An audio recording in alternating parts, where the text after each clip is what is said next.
उपस्थित धर्म प्रेमी श्रद्धावान जिज्ञासु भाइयों तथा सुशील बहनों, आज आचार्य पद का पीला रंग हमने स्वीकार किया है।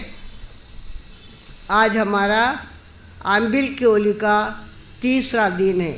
अरिहंत और सिद्ध को हमने अपनी शक्ति के अनुसार देखा है, स्वीकारा है और उसका आचरण जितना हो सके उतना किया है। आज पीला रंग हमें कहने आया है। पीला रंग जो है वो उत्साहवर्धक होता है, मानसिक कमजोरियों को दूर करने वाला होता है। पीला रंग हमारे मारवाड़ियों में तो लाल पीला बहुत ही चलता है। लाल और पीला शिवाय मजाच नहीं मारवाड़िया ने।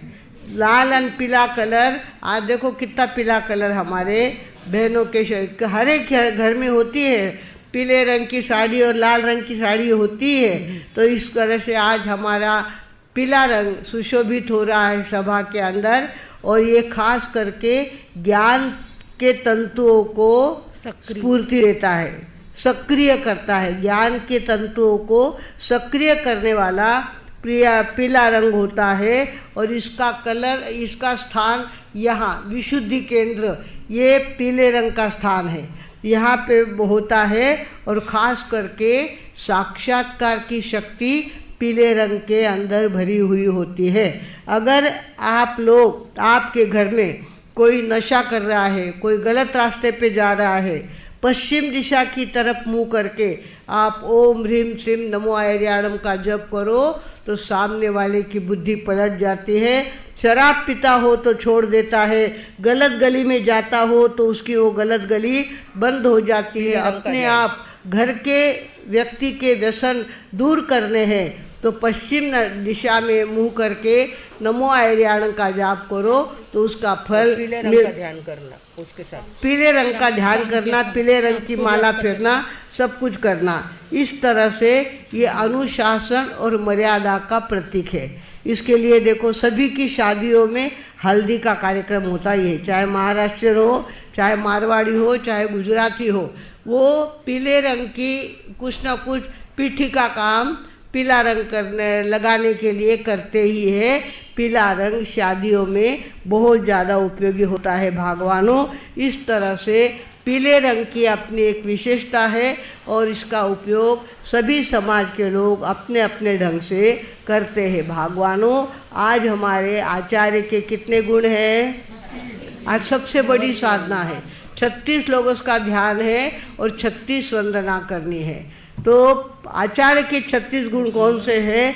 पहली बात तो 5 महाव्रत, अहिंसा, सत्य, आचौर्य, ब्रह्मचर्य और अपरिग्रह, ये 5 महाव्रत।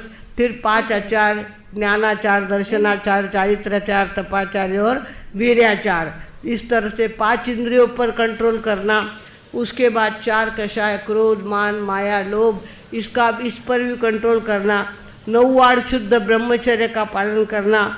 5 समिति और 3 गुप्ती का पालन करना। इस तरह से 36 गुण हमारे आचार्य के बताए हुए हैं। हमारे आचार्य भगवान इन 36 गुणों का पालन करते हैं, इसके लिए वे वंदनीय, पूजनीय होते हैं। और जहाँ भी जाओ उनको बड़प्पन अपने आप मिलता है, क्योंकि इतने गुणों के भंडार वे होते हैं। इसके लिए कहा गया है आदरी संयम गुण है 36 पूर धरत धर्म ऊर मारत कर्म क्रूर सुमति विचारिये शुद्ध सो आचारवंत सुंदर है रूप कंद भरा है सभी सिद्धांत वाचना सुप्यारी है अधिक मधुर वेण कोई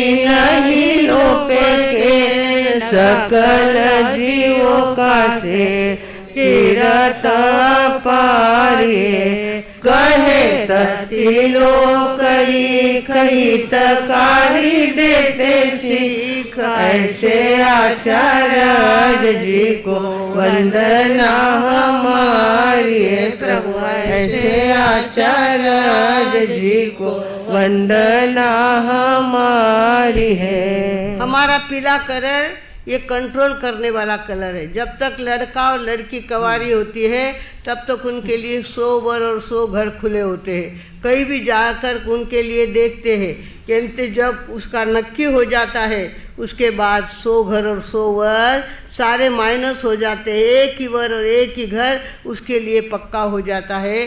ये पीले कलर की ताकत है। एक ही घर एक ही वर के साथ अपनी ज़िंदगी निकालना, ये पीले कलर की ताकत है। भगवानों, हमारी बहनों ने इस तरह का व्रत निभाया है, आज तक निभ के बताया है। जो खानदानी लड़कियां होती है, एक बार जहाँ भेज दिया वहीं निभ के बताती है, वहाँ से पलायन नहीं करती, वहाँ से भाग के नहीं जाती, वहाँ से अपने पैर आके नहीं बैठ जाती। आजकल लड़कियों को कमाना आ गया है, कॉन्फिडेंस उनके अंदर इतना ज़्यादा बढ़ गया है, वो कहते ज़रूरत नहीं है, ऐसे लड़के की ज़रूरत नहीं है जो मुझ पे रुबाब करे और मैं तो अपनी अकेली रहूँगी। आजकल बहुत सारी लड़कियाँ शादी नहीं करने का संकल्प करती है। कमाना आता है उनको, स्वतंत्र रहना आता है और वे शादी करने का विचार भी छोड़ देती है। मैंने किरोत बंधन चाहिए नहीं, मारा लारे किरोत लफड़ो चाहिए नहीं, ने मारी एकटी रेवड़ा। इस तरह से लड़कियां शादी नहीं करने का संकल्प कर रही है। बड़ी बड़ी लड़कियां हो गई है, 34-34 साल की लड़कियां हो गई है, पर कहती है हमको शादी करना नहीं है। भगवानों, इस तरह से आचार्य का गुण पीला कलर का लेकर के आता है। वो कहता है मर्यादा में रहो, मर्यादा का पालन करो, एक घर और एक वर को साथ लेकर के चलो। इस तरह से आचार्य की शक्ति लड़का और लड़की के साथ जब जुड़ जाती है तो उसका 1 और 1 2 नहीं होते, 1 और 11 हो जाते। 11 गुनी शक्ति उसकी बढ़ जाती है, उसके अंदर पावर आ जाती है। भगवानों, हमारे श्रीपाल जी ने तो 9 पद की ऐसी आराधना करी है कि देखते देखते आगे बढ़ने लग गए। धवल सेठ के क्या कहा उन्होंने, 100 रुपये महीने का मैं तुम्हें किराया दूंगा, पर खिड़की के पास मैं बैठूंगा और प्रवास करूंगा। प्रवास करते हुए चले और आगे बब्बर नाम का द्वीप आया। बब्बर नाम का राज था, बब्बर नाम का द्वीप वहाँ पे आया। लोगों ने कहा महाराज साहब, यहाँ का पानी बहुत मीठा है, ठंडा है, यही अपन मुक्काम कर लेते हैं, यहीं पे आराम करेंगे। काफ़ी प्रवास हो गया था। वहाँ से जब निकले थे भरूच नगर से, तब से काफ़ी प्रवास हो गया था, तो वे वहाँ रुकने के लिए सारे फटाफट नीचे उतरे। 500 व्यापारी थे उनके साथ और 500 जहाज थी और हजारों व्यापारी थे, सब के सब वहाँ उतरे और बगीचे के अंदर ऐसी धूम मचाने लग गए। चाहे जैसा फल तोड़ना, चाहे जैसा पत्ता तोड़ना, जैसा लगे, किसी के बाप का कोई बंधन नहीं हम पर, इस तरह से वो रहने लग गए। वहाँ का जो वॉचमैन था उसने कहा भैया हमारा बगीचा है और इसका कर चुका है बिना आप यहाँ रह नहीं सकते। अरे तू हमको क्या समझ रखा है, कर वर हम नहीं देते, किसी को कर नहीं देते, ये गांव के बाहर का बगीचा है, इस पर किसी के बाप का हक नहीं है, हम नहीं देंगे कर। अब बेचारा वॉचमैन तो घबरा गया और राजा के पास गया। उसने कहा महाराज ऐसे यात्री आए हैं माथा के ऊपर के कि सुनते ही नहीं किसी की, चाहे जैसे फल तोड़ते हैं, चाहे जैसे फूल तोड़ते हैं, चाहे जिस पेड़ को हिलाते हैं, कुछ भी कर रहे, इतना कचरा उन्होंने कर दिया है, आप क्या करो। राजा ने क्या किया, अपनी सेना साथ ली और कहाँ पहुँचे, समुद्र, उस बगीचे में पहुँचे। बगीचे में गए और जाके देखा कि अरे इतना उधम मचा रहे हो, लोगों के घर आकर के इस तरह से तुम गैर शिष्ट का पालन करते हो, ये ठीक बात नहीं है। तुमको क्या करना पड़ेगा, हमारा कर चुकाना पड़ेगा, नहीं तो हमारे लिए, हमारे साथ युद्ध करने के लिए तैयार हो जाओ। और युद्ध करने के लिए तैयार हो गए। राजा ने क्या किया, फटाफट उन सारे व्यापारियों को क्या कर दिया, अपने बंधन में लेने का प्रयत्न किया। कुछ तो भाग गए, अपना शरीर लेकर के भाग गए, जहाँ छुपना था छुप गए। और ख़ास करके सेठ साहब को, सेठ साहब कौन से थे, धवल सेठ, धवल सेठ थे। धवल सेठ को पकड़ के ला करके बांध के क्या कर दिया, कहाँ रख दिया? कैद में जहाँ रख दिया। पेड़ को बांध दिया। पेड़ कैद में रख दिया, कैद में रखा। वहाँ पे पेड़ को बांध लिया और वहाँ पे रख दिया उनको। और इस तरह से देखते देखते श्रीपाल जी ने कहा, अगर हमको 1 करोड़ देने का हा भरते तो आज तुम्हारी ये फजियत नहीं होती। आज तुम्हारी फजियत हो गई है, सारे तुम्हारे जहाज के लोग भाग गए हैं और ये सब क्यों हुआ है? अगर मुझे 1 करोड़ देने का वादा कर लेते तो मैं सारा कंट्रोल कर लेता, मेरे पंच परमेष्ठी की शक्ति मेरे साथ थी और मैं सब कुछ कर लेता। उस सेठ ने कहा, भैया पहले जला हुआ और उसके नमक क्यों डालता है तू? और नमक क्यों डालता है? तुझसे होता है तो कुछ कर। तो बोले, देख करता हूँ पर क्या मिलेगा मुझे? मैं भी व्यापारी हूँ और व्यापार के लिए निकला हूँ। तुम मुझे क्या देने वाला हो पहले ये तय करो तो हम तुम्हारा काम करते हैं।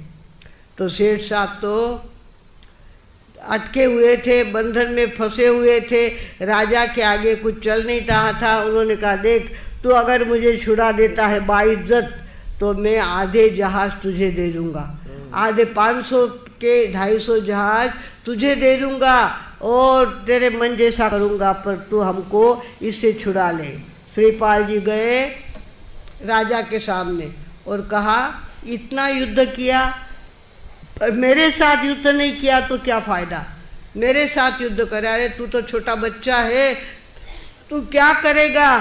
तू तेरी क्या ताकत है? का ताकत देखना है तो मैदान में चलो, मैदान में चलो और ताकत देखो। और क्या किया? श्रीपाल जी के ऊपर राजा ने तीर छोड़ना चालू कर दिया। श्रीपाल जी के पास कौन सी विद्या थी? शस्त्र परहरणी। शस्त्र आते पर शरीर को लगते नहीं थे, दूसरी तरफ से निकल जाते थे। शस्त्र परहरणी विद्या थी, उनको एक भी तीर लगा नहीं। और इधर श्रीपाल जी ने तीर छोड़े तो राजा जख्मी हो गए। देखते देखते राजा के जो सिपाही थे वो भी नीचे गिरने लग गए और चारों तरफ श्रीपाल जी की जय जयकार हो गई। और राजा को बांध करके सेठ साहब जहाँ पेड़ से बंधे हुए थे वहाँ क्या किया? राजा को लेके आए, बंधन में बांध के। श्रीपाल जी के लोग राजा को बंधन में बांध के कहाँ लेके आए? सेठ साहब के पास लेके आए। और सेठ साहब ने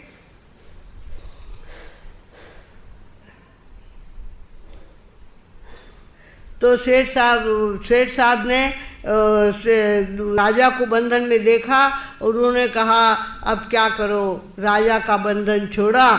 जैसे राजा का बंधन छोड़ा तो श्रीपाल जी सेठ साहब जो थे वो एकदम गुस्से में आ गए। कहने लग गए, इस राजा ने हमको इतनी तकलीफ दी है ना, इसको हम भी तकलीफ देंगे। तो सेठ साहब क्या करना, बंधन से छूटे, बंधन छोड़ा श्रीपाल जी के कारण से और एकदम से राजा के ऊपर दौड़ के गए उनको मारने के लिए। तो कुंवर कहे, रहो बैठ सेठ तुम बल देखा इस बार। 9 जना के लिए नीति में मना किया हर बार हो श्रीपाल नरेश्वर। समर्या परमेष्टि नवपद प्रेम से श्रीपाल नरेश्वर। समर्या परमेष्टि नवपद प्रेम। 9 जना पर वार नहीं करना चाहिए, ऐसा हमारा नीति वाक्य है। तो पहला कौन है? निज घर आया शरण रहाया, तीजा बंध बंधाया। चौथा रोगी पंचम पलायनी, छठा रुद्धपन छाया हो श्रीपाल नरेश्वर। समर्या परमेष्टि नवपद प्रेम से श्रीपाल नरेश्वर समया परमेष्टि नवपद प्रेम विद्या गुरु और बाल अष्टमा नवमी अबलानार शत्रु हो तो भीनताई ए नर तू मत मार हो श्रीपाल नरेश्वर समया परमेष्टि नवपद प्रेम से श्रीपाल नरेश्वर समया परमेष्टि नवपद प्रेम से। 9 जना पे वार नहीं करना चाहिए। पहला निज घर आया, अपने घर कोई आया है और आपको मनाएगा, मना से आएगा कहीं, अब किकर आया मुंडो लेने नहीं। जो घर में आया है घरे आया और माँ जाया। घर में जो आ जाए उसका स्वागत ही करना चाहिए, उसका अपमान नहीं करना चाहिए। निज घर आया शरण रहा है, जिसने शरण ग्रहण कर लिए वो कहते बस थानो तो आधार है, मैंने दूसरा क्यों आधार नहीं है, उसको आधार दे दिया।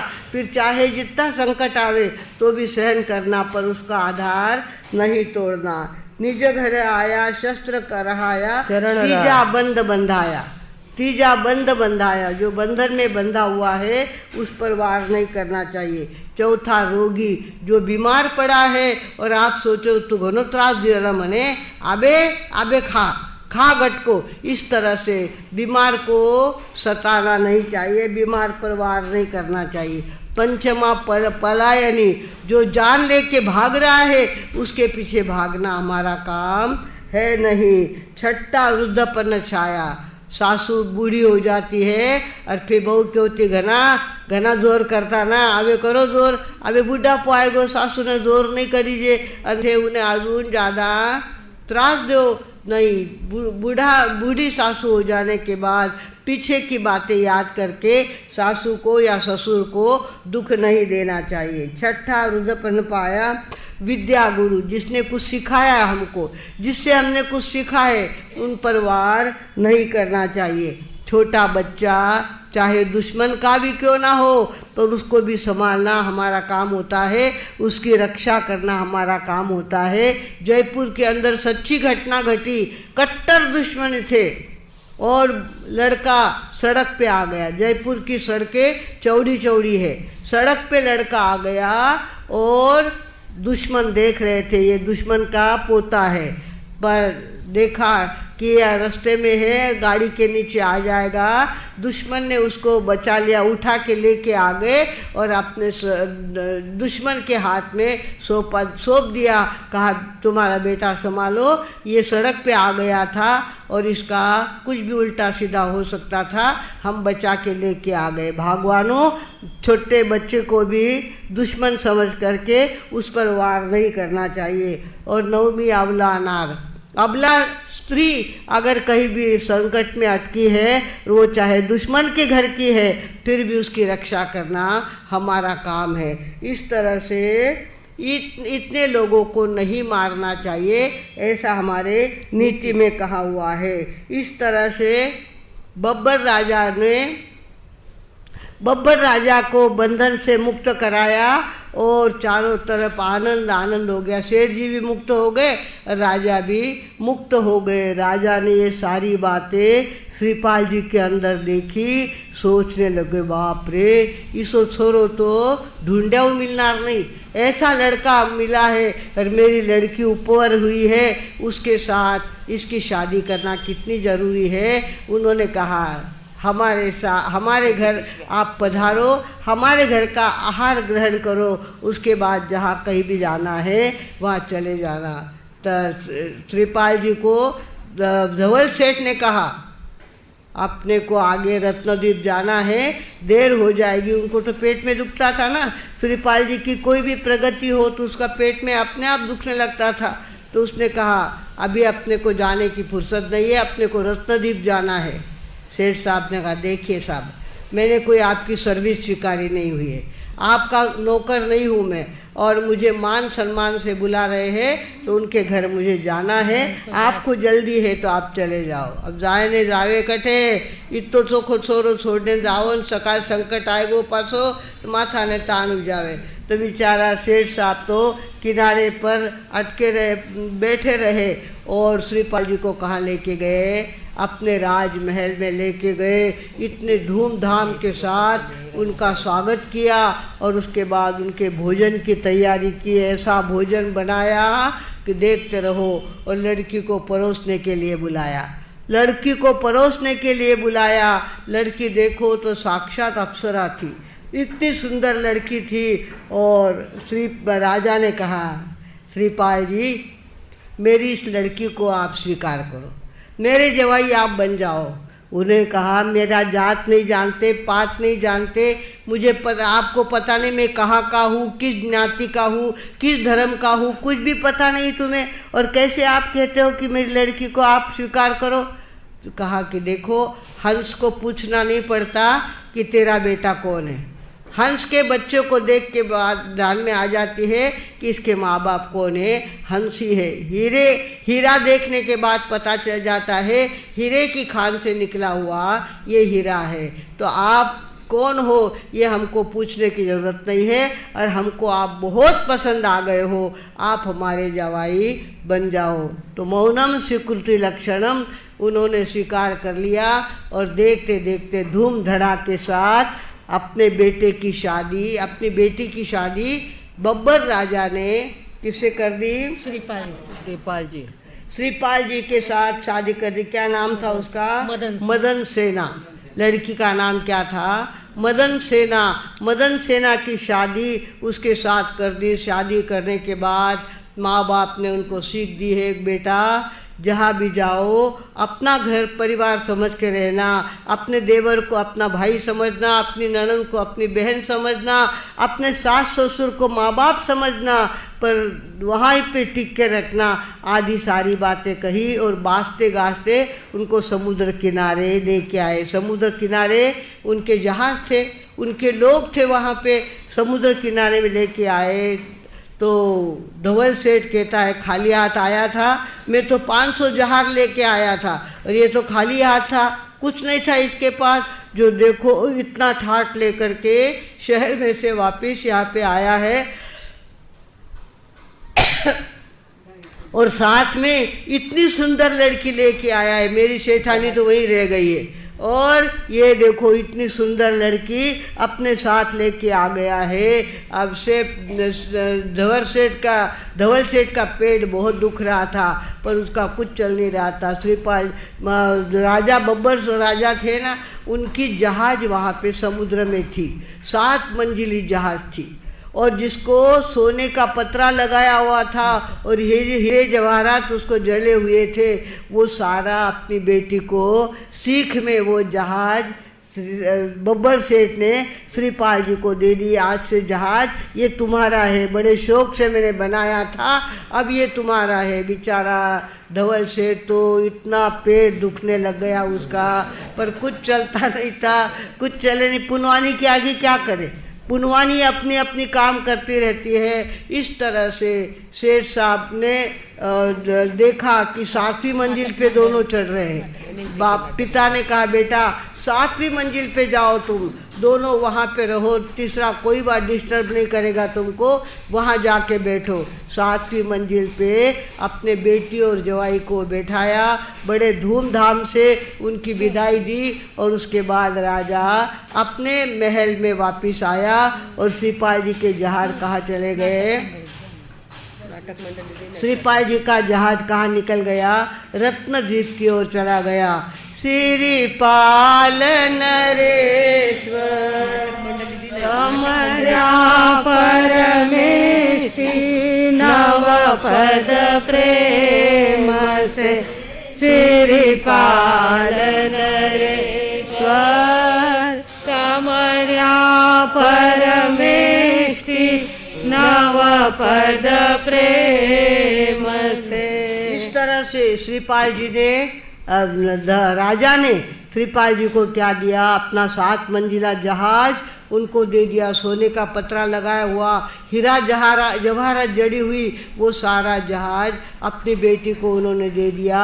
साथ में एक नाटक मंडली थी उनके पास। पहले ऐसे थोड़ी था कोई बैठो और बटन दबाओ और नाटक देखने को मिले, ऐसा आयोजन नहीं था पहले। तो नाटक मंडली राजा ने अपने पास रखी हुई थी। उस नाटक मंडली को भी क्या कर दिया, सीख के अंदर दे दिया। जब बेटी तुम्हारा मन नहीं लगे नाटक देखना, नाटक देखना, नाटक के अंदर जो लड़की है इतना सुंदर नाच करती है वो तुम देखना, तुम्हारा मनोरंजन व्यवस्थित हो जाए, इसके लिए तुमको नाटक मंडली दे रही हूँ। नाटक मंडली भी दे दी, जहाज भी दे दिया और बड़े धूमधाम के साथ वहाँ से श्रीपाल जी निकले हैं। एक तो 250 जहाज मिल गए जिनके सेठ साहब के 500 में से आधे उनको मिल गए। दूसरी तरफ जो लोग भाग के चले गए थे, संकट देखा राजा का तो भाग के चले गए थे, तो वापस दौड़ के आए, अपन यहाँ क्या करेंगे, ये तो नया शहर है, नया लोग है, यहाँ हम क्या करेंगे। वापस वे आए तो सेठ साहब ने कहा अब मुँह लेके आए तो चलेगा नहीं काम, अब तुम कहीं भी जाओ, मेरी कोई जिम्मेवारी नहीं है। श्रीपाल जी ने कहा घबराओ मत, हमारे 250 जहाज हमको मिले हैं, उस पर काम तुम्हें करना है, वो जहाज तुम्हें संभालना है। जो लौट के गए थे वापस उनको बुला लिया, अपने जहाज पे उनको बैठा लिया। 250 जहाज और हजारों लोग सब क्या कर लिए, श्रीपाल जी ने अपने कब्जे में कर लिए। और साथ में इतनी सुंदर राजकुमारी और इतना सुंदर जहाज सारा उनको मिल गया। पहले ही मुकाम में उनकी तो जय जयकार हो गई। अब आगे कहाँ जाना है उनको, रत्नद्वीप में जाना है। रत्नद्वीप में जैसे आज बम्बई में बहुत बड़ा व्यापार होता है, ऐसे रत्नद्वीप पहले बहुत व्यापार की खास भूमि थी और इसके लिए वहाँ उनको जाना है। ये रत्नद्वीप की तरफ निकले हैं। आगे आगे क्या क्या होता है ये तो सुनने से पता चलेगा। घड़ी ने अपना कांटा बता दिया है, इसके लिए यहीं पर अब विराम लेती हूँ। ओम शांति। हर शर हर शर जय जय। नमो अध्यायनम, नमो। हाँ जी, कल नमो उवज्झायाणम। नमो उवज्झायाणम यानी हरा कलर है। हरा कलर यानी समृद्धि का कलर होता है। हरियाली जहाँ होती है वो समृद्ध देश कहलाता है। तो हरा कलर उपाध्याय का है। ज्ञान की हरियाली उनके पास इतनी ज़्यादा होती है, जिन नहीं पर जिन सरीखा। अरिहंत नहीं है पर अरिहंत जैसे उन्होंने इतना अभ्यास कर लिया है, इतना ज्ञान मिला लिया है, इसके लिए उपाध्याय का हरा कलर है। 25 गुण है उनके, 25 वंदना, 25 लोगस का कौशक और ओम ह्रीम श्रीम नमो उवज्झायाणम की 20 माला इस तरह से आपको करनी है। आज आपने नमो आयर्याणम की होगी 20 माला। ओम ह्रीम श्रीम नमो आयर्याणम इसकी 20 माला आपने की होगी। आगे चलकर अब हमारे साधु जी आपको 36 लोगों का ध्यान कराएंगे, 36 वंदना आपसे करवाएंगे। उठ बैठक होती हो तो ठीक, नहीं तो बैठे बैठे हाथ जोड़ करके अपना मस्तक जमीन पे टिका करके वंदना करो तो भी बहुत काम हो जाएगा। इस तरह से आज आचार्य की भक्ति करना है, कल उपाध्याय की भक्ति हम करने वाले हैं। भगवानों इस तरह से उपाध्याय का कलर हरा कह दिया ना, हरा कलर है उपाध्याय का। और हरियाली होती है ज्ञान का, ज्ञान की हरियाली अलग ढंग की होती है, ज्ञान की श्रीमंती अलग ढंग की होती है। इसके लिए कल हरे कलर की साधना आपको करनी है, उपाध्याय की साधना करनी है, वो कल करेंगे। और आज आचार्य की भक्ति हमारे साधु जी आपसे करवाएंगे, आप जरूर उसे करें, यही भावना रखती हूँ।